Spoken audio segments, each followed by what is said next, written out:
Friends, try to watch this video till end. This is a very good question. Definitely you will learn something new. Now coming to question. Friends, हमें दे रखा है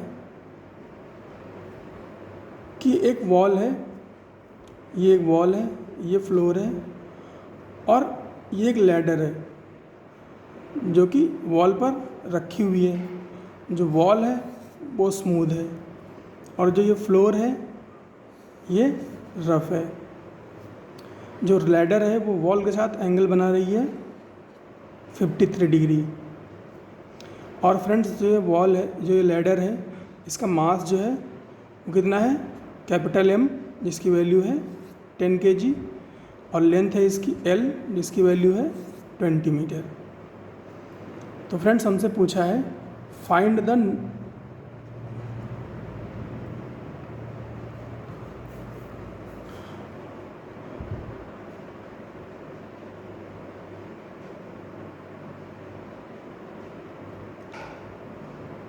normal reaction and friction offered by floor to the ladder। Friends, हमसे पूछा है कि normal reaction जो floor इस ladder को ऑफ़र करेगा, जिसको मैंने NF बोला है, वो और फ्रिक्शन जो लगेगा कुछ, उसकी हमें वैल्यू बतानी है। तो आइए देखते हैं फ्रेंड्स इस क्वेश्चन को। फ्रेंड्स, अगर हम फोर्सेस को डिनोट करें इस डायग्राम में, तो फ्रेंड्स ये स्मूथ वॉल है, कोई भी फ्रिक्शन अवेलेबल नहीं है। तो यहाँ पर कौन सा फोर्स केवल एक्ट कर रहा होगा, इस लैडर की वजह से एक नॉर्मल रिएक्शन होगी, उसको मैंने बोल दिया N2। और फ्रेंड्स, अगर हम इसको बोल देते हैं B एंड इस एंड को बोल देते हैं B और इस एंड को बोल देते हैं A।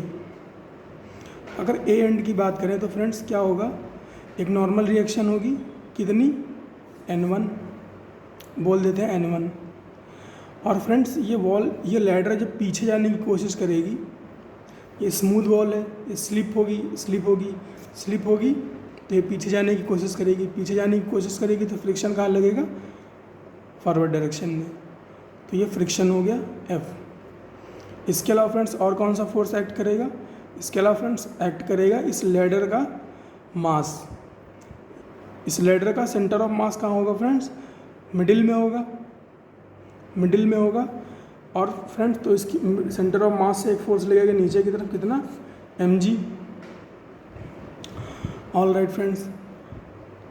तो फ्रेंड्स, स्टैटिक इक्विलिब्रियम की कंडीशन की बात करें, अगर हम स्टैटिक इक्विलिब्रियम की बात करें तो क्या होगा फ्रेंड्स, नेट फोर्स जो है 0 होगा ट्रांसलेशनल इक्विलिब्रियम की वजह से।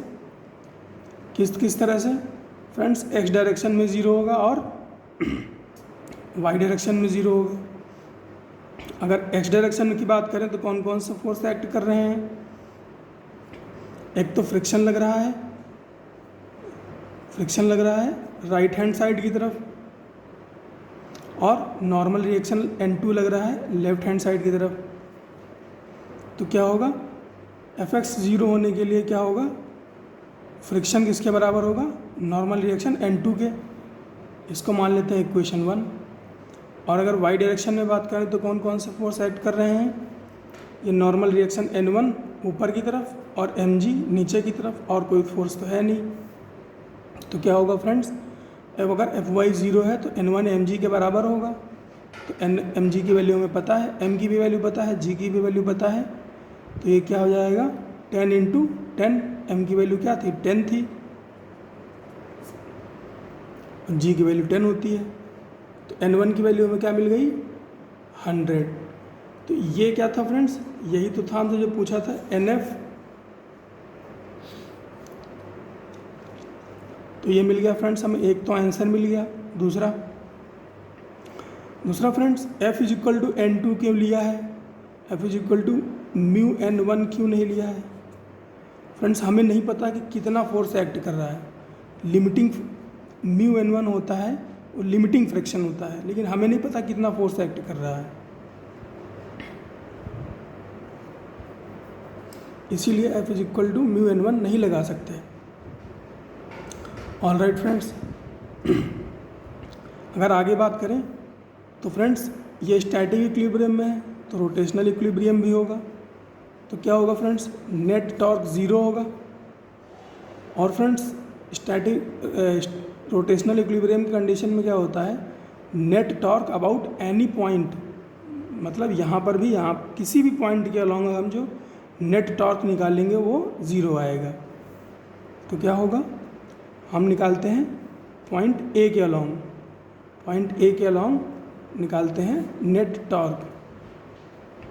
तो फ्रेंड्स अगर हम पॉइंट ए से देखें तो नॉर्मल रिएक्शन N1 जो है वो पॉइंट ए पर ही एक्ट कर रहा है।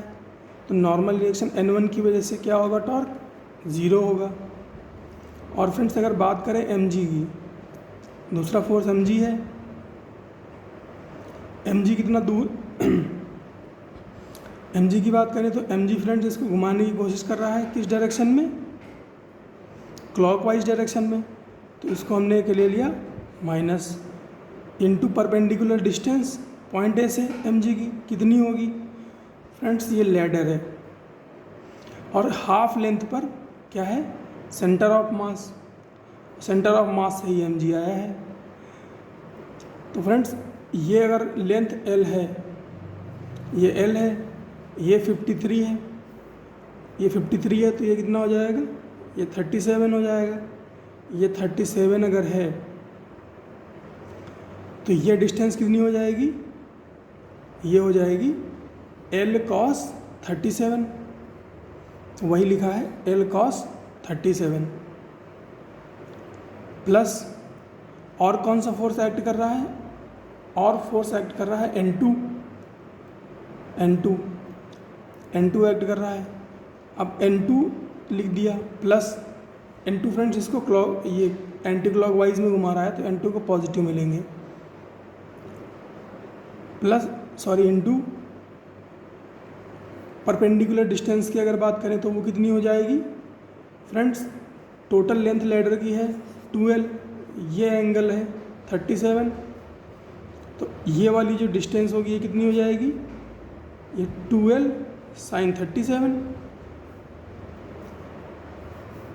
तो वही लिखा है यहाँ पे 2l sin 37 equal to 0। Values put कर लेते हैं। mg की वैल्यू क्या हो जाएगी, 10 × 10। l की वैल्यू क्या हो जाएगी, l से तो l तो कैंसिल आउट हो जाएगा फ्रेंड्स, l कैंसिल आउट हो जाएगा। cos 30 की वैल्यू क्या हो जाएगी, cos 37 की वैल्यू क्या हो जाएगी, 37 की बात करें अगर तो ये 37 हो जाता है। 37 में क्या होता है, यहाँ पर 3 होता है, यहाँ 4 होता है, यहाँ 5 होता है। तो cos 37 की वैल्यू क्या हो जाएगी, 4/5 रख दी यहाँ पर, प्लस N2 × 2l था तो 2 हो गया, l तो कैंसिल आउट ही हो गया। sin 37 की वैल्यू 3/5 रख दी। इसको फ्रेंड्स आप सॉल्व करोगे तो क्या आएगा, N2 की वैल्यू आएगी 200/3। और फ्रेंड्स N2 किसके बराबर है, N2 ही फ्रिक्शन के बराबर है, तो क्या हो जाएगा 200/3 न्यूटन। फ्रेंड्स यहाँ पर टॉर्क ड्यू टू फ्रिक्शन नहीं लिया है मैंने, क्यों नहीं लिया है, क्योंकि फ्रेंड्स जो फ्रिक्शन है वो भी कहाँ से पास हो रहा है, पॉइंट ए से पास हो रहा है। तो torque due to friction and torque due to N1 दोनों ही 0 है, इसीलिए केवल टॉर्क लिया है mg की वजह से और N2 की वजह से। तो फ्रेंड्स ये भी क्वेश्चन बेस्ड था static equilibrium and calculation of torque about any point and force balancing, 3 concept इसमें इन्वॉल्व थे। इसके अलावा फ्रिक्शन का कॉन्सेप्ट इन्वॉल्व था। और फ्रेंड्स ये जो नोटिस करने वाली बात ये है कि F is equal to mu N1 हमेशा नहीं लिया जाता है, ये केवल लिमिटिंग कंडीशन में लिया जाता है। जैसे कि मान लीजिए अगर हमसे कह देता कि यहाँ पर कितना मैक्सिमम फोर्स लगाया जा सकता है कि ये लैडर स्लिप ना करे, तो उस कंडीशन में फ्रेंड्स क्या होता, उस कंडीशन में हमें मैक्सिमम फ्रिक्शन की ज़रूरत होती। जब हमें मैक्सिमम फ्रिक्शन की ज़रूरत होती है तब फ्रिक्शन किसके बराबर होता है, म्यू N1 के बराबर होता है। तो मिलते हैं अगले क्वेश्चन में। Keep studying, keep working hard.